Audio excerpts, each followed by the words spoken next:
नमस्कार, मी रोहन इंगोले आपलं परत एकदा स्वागत करतो माझ्या चॅनलवर. माझ्यासोबत आहेत आज बीटच्या नामांकित बियाणे क्लासेसचे सर्व प्रवीण बियाणे सर. नमस्कार. नमस्कार. आपलं चॅनल स्वागत आहे.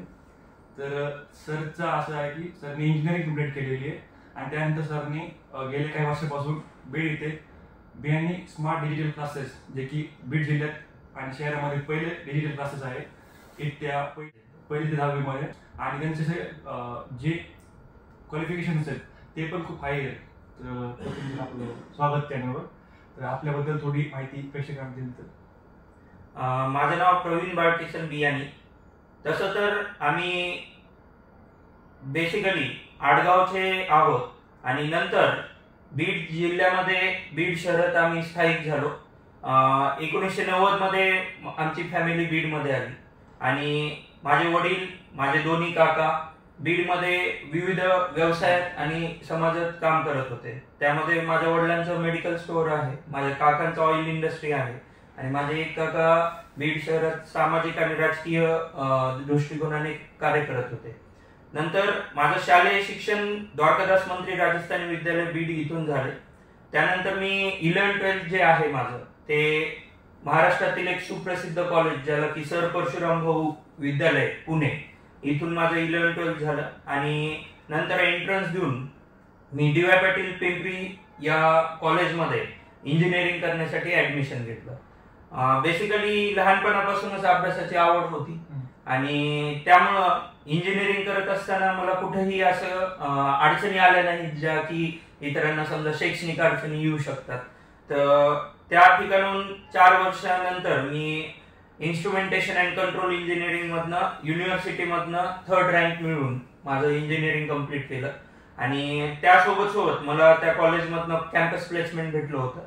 ते कॅम्पस प्लेसमेंट मधनं मी रतन इंडिया पॉवर, जे की अगोदर इंडिया बुल्स पॉवर म्हणून ओळखलं जायचं, त्या कंपनीमध्ये as a engineer operation and maintenance म्हणून माझा जॉब मी सुरू केला. परंतु नंतर मला असं वाटलं की आपण जॉब करताना आणखीन आपलं हायर एज्युकेशन घ्यायला पाहिजे. तर ते हायर एज्युकेशन घेण्यासाठी मी भारतातील सुप्रसिद्ध असं जे मॅनेजमेंटचं कॉलेज आहे, ज्याचं नाव IMT गाझियाबाद, तिथून माझं मार्केटिंग मॅनेजमेंट मधनं PGDM कम्प्लीट केलं आणि मार्केट्स अँड मार्केट रिसर्च या कंपनीमध्ये 1 वर्ष मी ऍज अ मार्केट रिसर्चर म्हणून जॉब केलेला आहे. त्यानंतर मी शैक्षणिक क्षेत्रात आलो. तर आपण इंजिनिअरिंग केली, तर सध्या सगळ्यात जी ट्रबल करणारी शिक्षण क्षेत्रात गोष्ट आहे ती इंजिनिअरिंग आहे.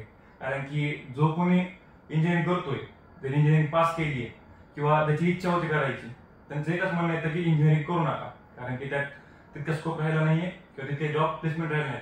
आता तुम्ही युनिव्हर्सिटीमध्ये 3rd रँक होता तुमचा, म्हणजे तुम्ही खूप क्वालिफाईड होता. तर ह्यावर तुमचं काय मत आहे का? बेसिकली तसं जर पाहिलं तर कोणत्याही क्षेत्रामध्ये आज ऑपॉर्च्युनिटीज अनलिमिटेड आहेत. महत्वाचं म्हणजे त्या क्षेत्रामध्ये जो व्यक्ती कार्य करतोय त्याच्यामध्ये असलेले स्किल सेट हे खूप महत्वाचे. आज जर तुम्ही पाहिलं तर काही इंजिनियर्स असे आहेत जे कम्प्युटर इंजिनिअरिंगचा कोर्स करतात, पण त्यांना कम्प्युटरच्या बेसिक गोष्टी सुद्धा माहिती नसतात. हाऊ टू ऑपरेट प्रोजेक्टर, ठीक आहे, अशा बऱ्याचशा गोष्टी आहेत. इव्हन व्हिडिओ एडिटिंग वगैरे ह्या गोष्टी त्यांना माहिती नसतात. आणि आजकाल काय झालेलं आहे, जॉब एक डायनॅमिक फील्ड झाली. तिथं तुम्हाला प्रत्येक स्किल सेट आलं पाहिजे, त्या स्किल सेट नुसार वागता आलं पाहिजे.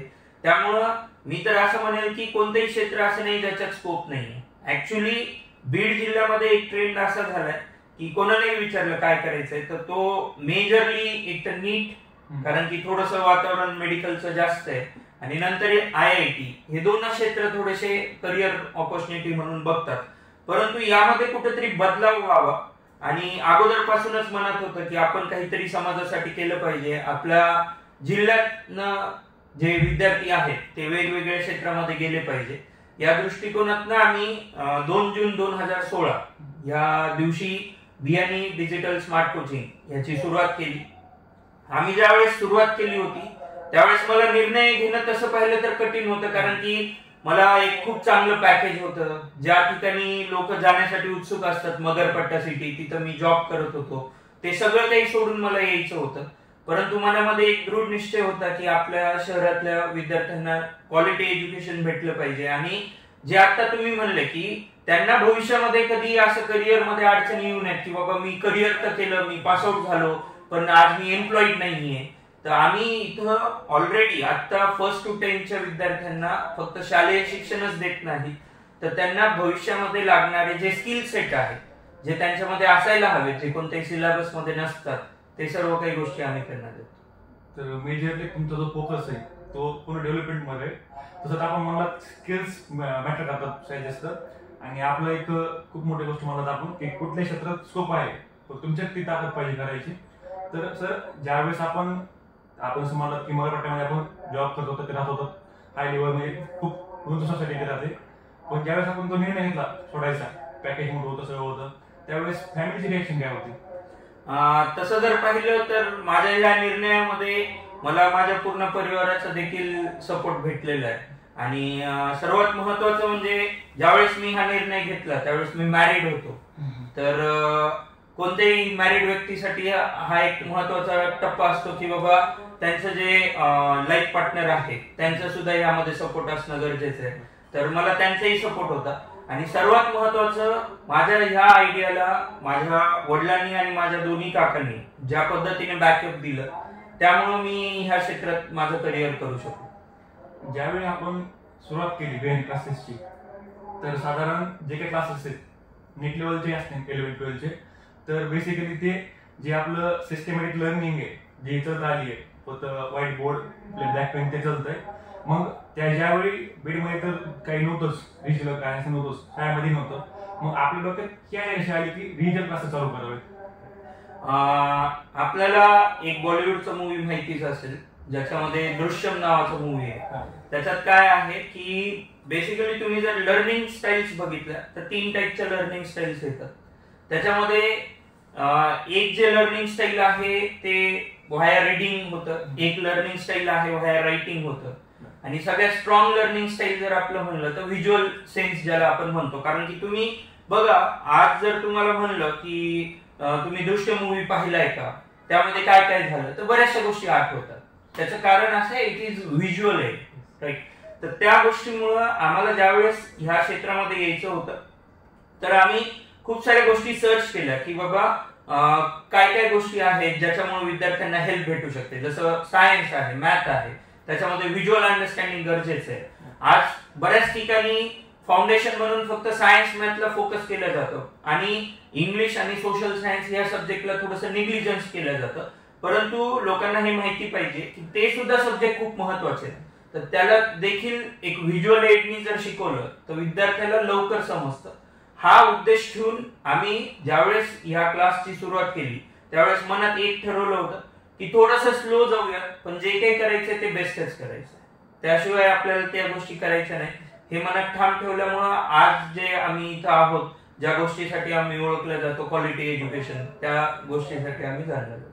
आता सर आपण जसं म्हणलात की मेन जे विषय आहेत की आता सध्या ते पूर्ण फोकस विद्यार्थ्यांचं त्यांच्या पालकांचं हे सायन्स आणि मॅथवर चालतं, इंजिनिअरिंग ते. तर त्यासोबतच आपण म्हणला सोशल सायन्स खूप इम्पॉर्टंट सब्जेक्ट आहे. त्यात आपल्याला पॉलिटिक्स कळतं, हिस्ट्री कळते, जे की मेन आपल्याला जे लाईव्हलीहूड आहे आपल्या रोजची त्यात आपल्याला हेल्प करतं ते, आणि आपण त्यावरही फोकस दिलाय.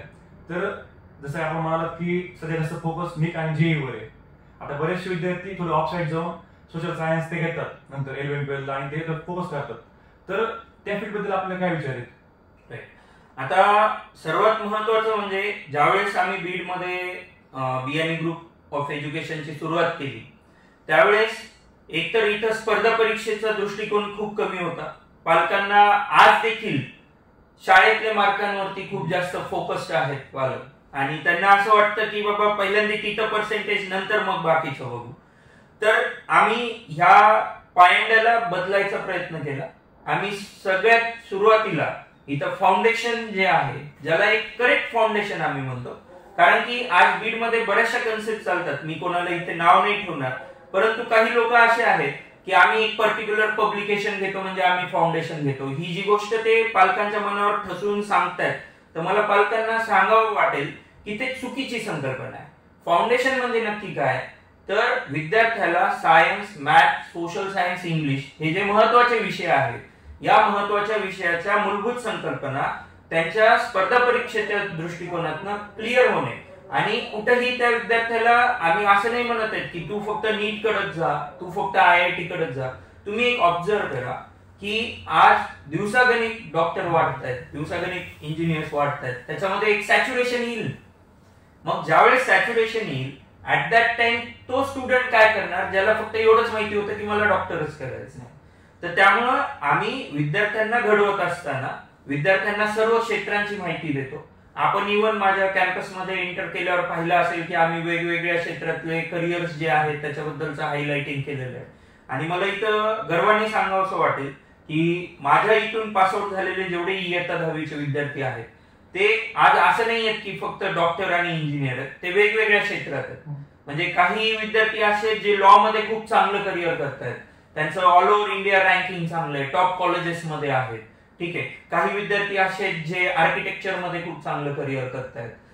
काही विद्यार्थी अॅनिमेशन अँड सिनेमॅटिकच्या फील्डमध्ये करिअर करतायत. तर त्यामुळं आम्ही ज्या पद्धतीने त्यांना शाळेचं एज्युकेशन देतोय, हे जे आमचं एज्युकेशन आहे हे त्यांना कुठे ना कुठे त्यांच्या करिअरमध्ये कॉम्प्लिमेंट करते, त्यांना हेल्प करते. सर जसं की आपण सांगितलं आणि आता समजलं की जे मेन गोष्ट असते विद्यार्थ्यांसाठी की तुम्हाला विद्यार्थ्यांना सांगता आलं पाहिजे की करिअर फक्त एकाच पॉईंटवर नाही भेटत. आणि सध्या कसं आहे की जे की क्लासेस आहेत नीट जेईचे ते काय म्हणतात की जे जेईचे की जेई मध्ये पूर्ण पॅकेज भेटतं तुम्हाला, ते केलं तर तुमचं करिअर स्कोप आहे. आणि जे मेडिकल साईडचे तर नीटची तयारी करणारे त्यांना सांगितलं जातं की तुम्ही कंटिन्युअस मध्ये जर तुम्ही MBBS काय केलं किंवा दुसरं कोणता BMS काही केलं तर तुमचं करिअर पूर्णपणे असं सेटल होऊन जाईल आणि तुम्ही आरामात जाऊ शकता. पण ते बघता बघता कुठेतरी यांची जी कॉलेजची फी आहे आणि एज्युकेशन फी आहे त्यामध्ये इतका भर झालाय, खूप हाय लेवल झालाय. आणि बरेचसे असे विद्यार्थी आहेत जे क्वालिफाय करतात, गव्हर्नमेंट जरी क्वालिफाय झाला ते सेमी गव्हर्नमेंट क्वालिफाय करतात, पण सेमी गव्हर्नमेंटचा फीस हाय असल्यामुळे आणि कॅटेगरी समजा काय फरक पडल्यामुळे त्यांचं ती ताकद पोहोचत नाही की तिथे शिक्षण घेतलं पाहिजे आपण. जर त्यांचं क्वालिफिकेशन असतानाही त्यांना शिक्षण घेता येत नाही, तर त्यांना तुमचा सल्ला काय असेल, काय करायला पाहिजे? आता सर्वात महत्वाचं म्हणजे मी पहिल्या मुद्द्यावरती येतो, ज्याच्यामध्ये तुम्ही असं सांगितलं की कोचिंग क्षेत्राकडनं काही गोष्टी मनावरती बिंबवण्यात येतात. मी स्वतः त्या क्षेत्रामध्ये काम करतोय आणि मला एक गोष्ट अशी वाटते की आपला समाज जो आहे ना तो त्या क्षेत्राला चुकीच्या व्ह्यूनी स्टार्टिंग पासून बघत आलाय. त्याचे काही कारण आहेत. पहिली गोष्ट आपल्या समाजाच्या मनावरती बिंबवलंय की शिक्षण हे जे आहे ही समाजसेवा आहे. मान्य आहे, शिक्षण ही समाजसेवा आहे, त्यातनं पैसा कमवणं ही गोष्ट चुकीची आहे, हे सगळे काही भारतीय मूल्य आम्ही मान्य करतो. परंतु आपण कुठेतरी एक गोष्ट ही पण बघितली पाहिजे की आज जर तुम्हाला क्रिकेट या क्षेत्रात करिअर करायचं असेल तर त्यावेळेस तुम्ही कोच लावता की नाही लावता. आज तुम्हाला कोणत्याही क्षेत्रामध्ये ज्यावेळेस एका टॉप पीकला जायचंय त्या ठिकाणी कोचची गरज पडणं हे अतिशय गरजेचं आहे. कारण की मी हे इथं बोलणार नाही की बाबा शाळा त्या इनपुट द्यायला कमी पडतात. शाळा शाळेचं काम करतात, त्यांचं एक टाइम शेड्यूल फिक्स्ड आहे, त्यांचं एक स्ट्रक्चर फिक्स्ड आहे. ठीक आहे. ज्या वेळेस त्या विद्यार्थ्याला त्याच्या करिअरमध्ये वेगवेगळ्या क्षेत्रात जायचंय किंवा वेगवेगळ्या स्पर्धा परीक्षांना फेस करायचंय तर तिथं कुठेतरी एक प्रॉपर कोचची गरज आहे. हा, आता ह्या क्षेत्रामध्ये काय झालं की प्रत्येक जण ज्यावेळेस क्षेत्रामध्ये येत आहे तर त्यांनी येत असताना काही व्हॅल्यूजला, काही प्रिन्सिपल्सला समोर ठेवून या क्षेत्रामध्ये आलं तर नक्कीच हे क्षेत्र देखील खूप चांगलं असं क्षेत्र आहे. जसं काय होईलय सध्याला, तुम्ही जसं म्हणले की खूप साऱ्या कोचिंगची फीस खूप जास्त असते, एक्झॅग्रेटेड अमाऊंट ते चार्ज करतात. तर तो पॉइंट आम्ही आमच्या कोचिंग मध्ये स्टार्टिंग पासून फोकस केलाय की विद्यार्थ्याला अफोर्डेबल फीस मध्ये त्यांना एज्युकेशन भेटावं. जसं तुम्ही आज जर माझी 10th स्टँडर्डची फीस बघितली आणि आम्ही ज्या क्वालिटीचं एज्युकेशन त्यांना देतोय त्या क्वालिटीमध्ये आमची फीस जर डिवाइड बाय 12 म्हणजे 12 महिन्यात तुम्ही डिवाइड केली तर घरगुती कोचिंग पेक्षाही कमी पैशामध्ये आम्ही त्यांना शिक्षण देतो. आणि त्यामध्ये तुम्ही जर पाहिलं आज घरगुती कोचिंग मध्ये अडचणी काय आहेत, कोणत्याही विषयाचं तुम्ही बघा, एकच शिक्षक असतो, तो सगळे विषय शिकवतो, मिक्स मध्ये बसवतो आणि तरी देखील पालक तिथं 2000 रुपये खर्च करतात महिन्याला. जिथं की त्यांना त्या पद्धतीने किंवा त्या लेवलचं एज्युकेशन भेटणारच नाही हे त्यांना देखील माहिती. पण तेच जर तो आज आमच्या ह्या सिस्टीम मध्ये आला तर आमच्या सिस्टीम मध्ये आम्ही त्याला काय करतोय की त्याच फीस रेशो मध्ये त्याला क्वालिटी वाईज प्रत्येक सब्जेक्टचे expert faculty, proper study material, त्या स्पर्धा परीक्षेला काय पाहिजे ह्या पद्धतीचं कंटेंट आणि अपग्रेड जे आहे, म्हणजे हे फील्ड असं आहे की डायनॅमिक फील्ड आहे, डेली याच्यात चेंजेस होत आहेत, राईट. तर ह्या पद्धतीने शिक्षण आम्ही देतोय. हा झाला पहिला मुद्दा. आता दुसरा मुद्दा जो तुम्ही म्हणलात की बरेचसे विद्यार्थी हे नीटला अपियर करतात, IIT ला अपियर करतात, सक्सेसफुल होत नाहीत आणि सेमी गव्हर्नमेंटला जातात किंवा ड्यू टू इकॉनॉमिकल स्ट्रेंथ ते जाऊ शकत नाही. तर यामध्ये सर्वात महत्वाचा मुद्दा, ज्या दिवशी पालकाला हे समजून जाईल की सगळ्या क्षेत्रांमध्ये ऑपॉर्च्युनिटीज आहेत, फक्त त्या क्षेत्रामध्ये करिअर करण्यासाठी त्या क्षेत्रातल्या टॉप कॉलेजला जाणं गरजेचं आहे आणि टॉप कॉलेजला जाण्यासाठी प्रत्येक क्षेत्रामध्ये एक एंट्रन्स आहे. जसं मेडिकल साठी नीट आहे, इंजिनिअरिंग साठी IIT JEE आहे, तसंच प्रत्येक क्षेत्रासाठी एक एंट्रन्स एक्झाम आहे. तर त्या पद्धतीने जर फाउंडेशन झालं त्या विद्यार्थ्याचं, त्याच्या मूलभूत संकल्पना त्या पद्धतीने क्लिअर झाल्या, तर मला तर असं नाही वाटत की तो त्याच्या करिअरमध्ये कधी थांबेल. जर त्याला तो ऑप्शन नाही भेटला तो लवकर प्लॅन बी रेडी करेल. आणि तुम्ही आज कोणतंही ऑनलाईन कंटेंट बघा किंवा कोणत्याही करिअर गायडन्स करणाऱ्या कोच कडे जा, तो तुम्हाला प्रत्येक वेळेस सांगेल की तुमच्या लाईफ मध्ये तुमच्याकडे प्लॅन बी पाहिजे. जर तुम्ही प्लॅन बी नसेल तर काय होऊन जाईल, प्लॅन ए फेल झाला तर मग करायचं काय, राईट. तर त्यामुळे आमच्या इथं जो विद्यार्थी असतो ना त्याला आम्ही प्रत्येक वेळेस सांगतो, तू नीटचा अटेम्प्ट देतोय दे, काही अडचण नाही, पण जर MBBS ला नंबर लागत नसेल तर BMS का करू नये. आज तुम्ही आपल्या सामाजिक क्षेत्रामध्ये बघा, खूप सारे असे डॉक्टर आहेत जे BMS करून सुद्धा खूप सक्सेसफुल आहेत, BHMS करून खूप सक्सेसफुल आहे. फक्त काय झालं आहे की आपली जी भारतीय संस्कृती किंवा भारतीय जे लोक आहेत ना, त्यांच्या मनावरती काही गोष्टी एकदम बिंबून टाकल्या ना की MBBS म्हणजेच डॉक्टर, तर हे थोडंसं चुकीचं आहे. म्हणजे मी असं कुठेही नाही म्हणत की MBBS कमी आहे. MBBS त्यांच्या लेवलनी ते करिअर आहे. ज्याला ते करिअर करता येत नसेल त्याने नक्कीच BMS ऑप्ट करावं, जेणेकरून काय होईल, ह्या क्षेत्रामध्ये सगळ्या क्षेत्रात जे सॅच्युरेशन यायला लागलंय ते सॅच्युरेशन येणार नाही. प्रत्येकाला त्याच्या स्किलनुसार जॉब भेटेल, त्याच्या स्किलनुसार करिअर करता येईल आणि अनएम्प्लॉयमेंट रेशो ऑटोमॅटिकली कमी होईल. सर, जसं की आपण म्हणाला की आपण विविध क्षेत्रात फोकस करताय, तर कोचिंग मध्ये एक जसं आपण सांगितलं की घरगुती क्लासेस जे असतात ते मिक्सअप करतात. आता आपल्याकडे पण वेगवेगळे बॅचेस आहेत, सेमी इंग्लिश आहे, CBSE, ICSE. तर CBSE आणि ICSE यांचं जर मुळापासून तर तिथे असले ते नर्सरीपासून, तर त्यांचं इंग्लिश पक्का असतं, त्यांना तितकं आवडत नाही शिकायला, एलिमेंटरी असेल किंवा कोणतं बेसिक असेल. पण सेमी इंग्लिशचे विद्यार्थी असतात त्यांना जे मेन इंग्लिश आहे त्यांना लवकर समजत नाही आणि त्यामुळे कुठेतरी 9-10चं जे इंग्लिश येतं ते त्यांना लवकर समजतच नाही. तर त्यांच्यासाठी तुम्ही काय वेळ करता? आता ह्या गोष्टीसाठी म्हणजे आम्ही जे फ्युचरिस्टिक अप्रोच कसा ठेवतो हे जर ह्या लिसनर्सला बघायचं असेल तर तुम्ही आता बघितलं असेल, काल परवाच आपले महाराष्ट्राचे माननीय मुख्यमंत्री देवेंद्रजी फडणवीस साहेब यांनी काय सांगितलं की येणाऱ्या शैक्षणिक वर्षापासून आम्ही राज्य शासनाच्या जेवढ्याही शाळा आहेत तिथे NCERTचा अभ्यासक्रम चालवतो. तर NCERT म्हणजेच काय, CBSE, राईट.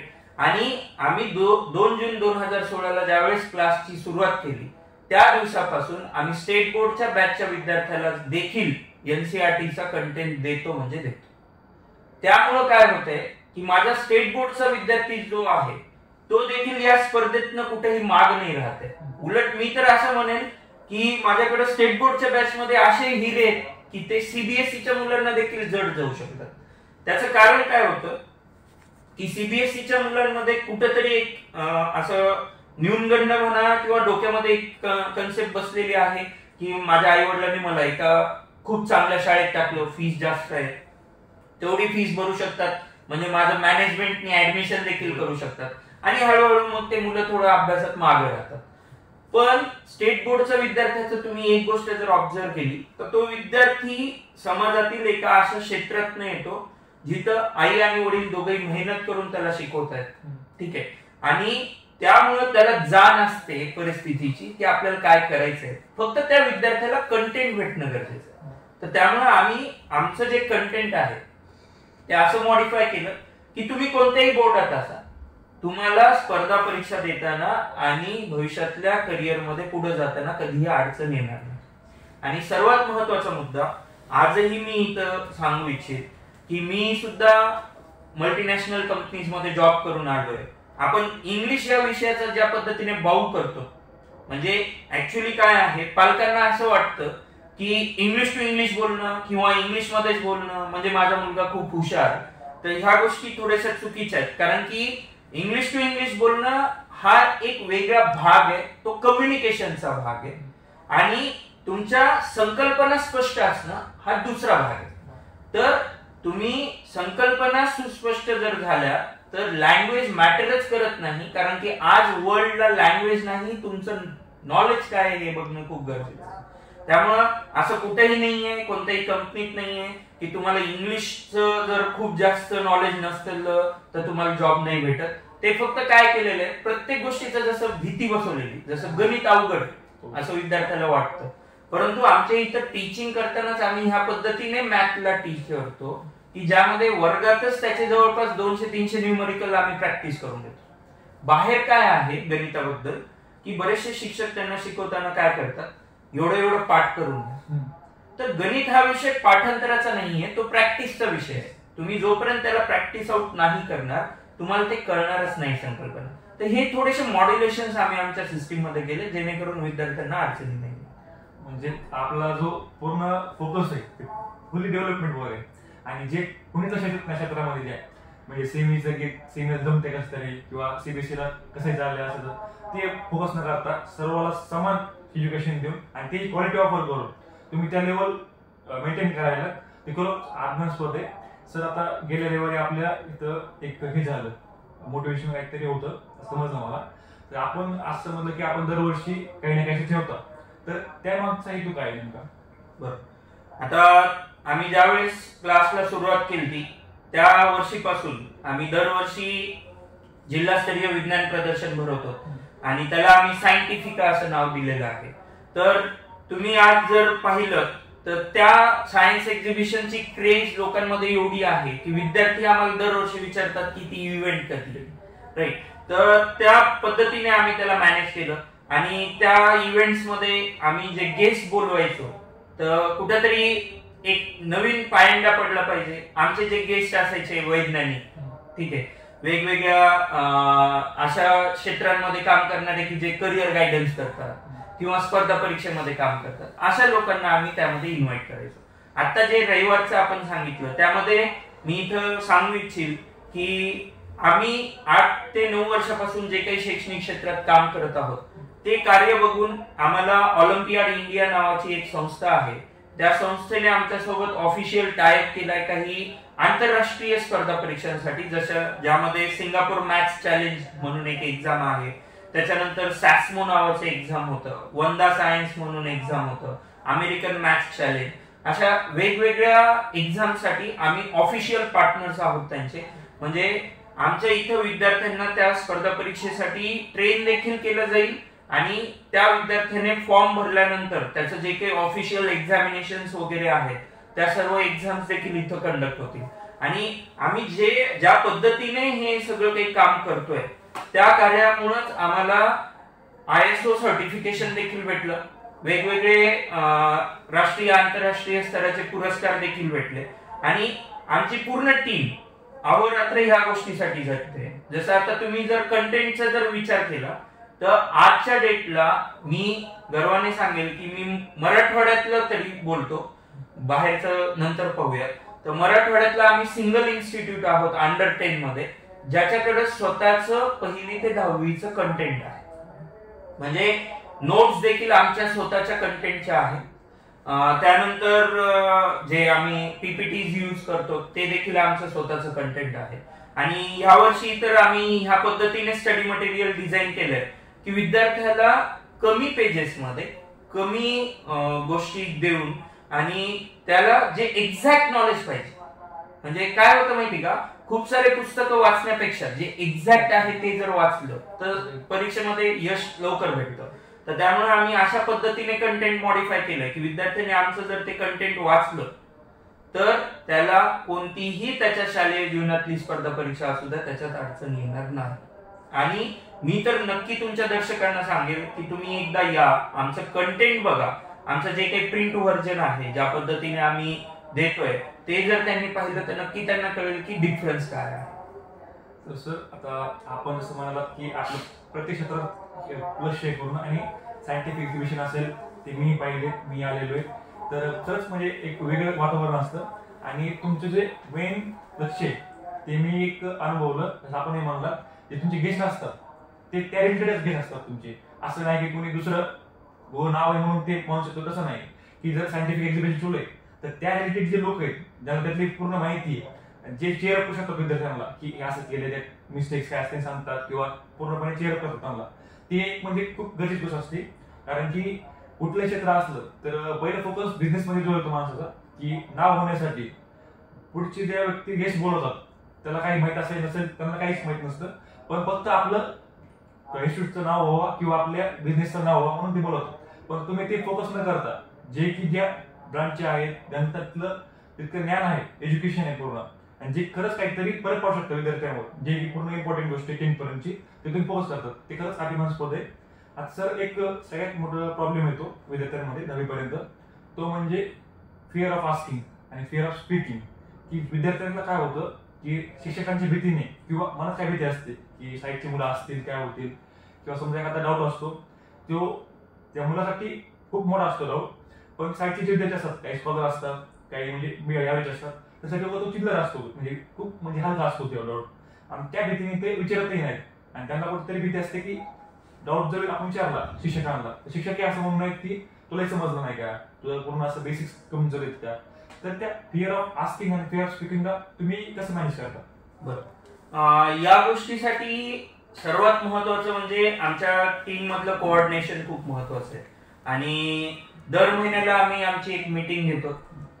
त्याच्यामध्ये जे काही आढावा आहे त्या महिन्यातला, ज्या काही गोष्टी इम्प्लिमेंट झालेल्या आहेत, कशा पद्धतीने त्याचा रिझल्ट आलेला आहे, ह्या सगळ्या गोष्टी आम्ही ऑब्झर्व करतो. आणि सगळ्यात महत्वाचं म्हणजे टीम मध्ये जेवढे मेंबर्स आम्ही आहोत ते सगळे एक फाउंडिंग मेंबर म्हणून आम्ही काम करतोय.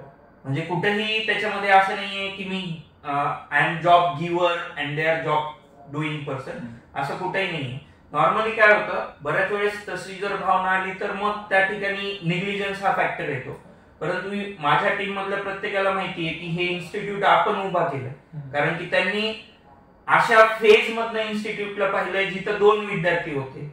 आज जवळपास ह्या 8 वर्षाच्या फेज मध्ये आमच्या ऑफलाईन लर्निंग मधनं 5000च्या वरती स्टुडंट्स आमच्याकडनं पास आउट झाले.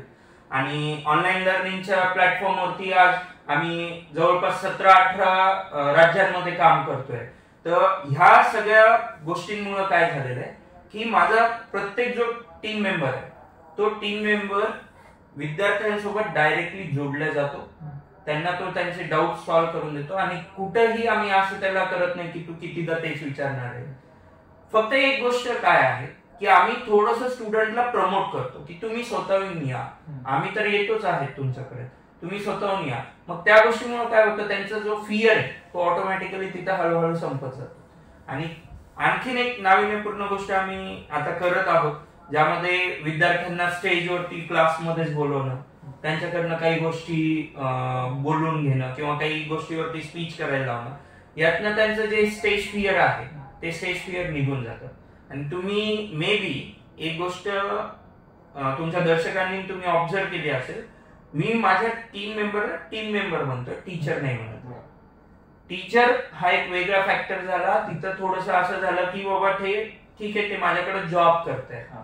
टीम मेंबर हा एक फॅक्टर असा आहे की ते माझ्या टीम मध्ये एक फाउंडिंग मेंबर आहेत, ते डिसिजन मेकर्स देखील आहेत, त्यांना तेवढं फ्रीडम आहे डिसिजन घेण्याचं. आणि त्या पद्धतीने विद्यार्थ्याला केंद्रबिंदू मानून जे काही गोष्टी करायच्या आहेत हे करण्यासाठी त्यांना टोटली फ्रीडम दिली. सर बरोबर, आता एक शेवटचा मुद्दा उचलला, ते म्हणजे आपण टीम मेंबर जे करतात. जसं आपण म्हणलं की टीचर जर म्हणलं तर ते फक्त असं एक इन्स्टिट्यूट आहे, आपण ते जॉब करतोय, ते डायरेक्टर आहेत, आपलं फक्त ड्युटी आहे की जायचं शिकवायचं वापस यायचं. आणि ज्यावेळेस आपण कोणाला मेंबर घेतो किंवा मेंबर ठरवतो टीमचा, तर त्यावेळेस त्या प्रत्येक मेंबरवर जेवढी ती रिस्पॉन्सिबिलिटी डायरेक्टरवर असते तेवढी त्यांच्यावर येते. कारण की as a member they have to see all this things, की आपले जे विद्यार्थी आहेत ते समजलं पाहिजे. आणि कुठेतरी बाकी क्षेत्रामध्ये किंवा शिक्षण क्षेत्रामध्ये हीच कुठेतरी लॅक करतं. कारण की जेवढे शिक्षक आहेत ते ऍज अ मेंबर म्हणून नाही, टीम मेंबर म्हणून आहे, तर फक्त असं जॉब करतात म्हणून शिकवतात.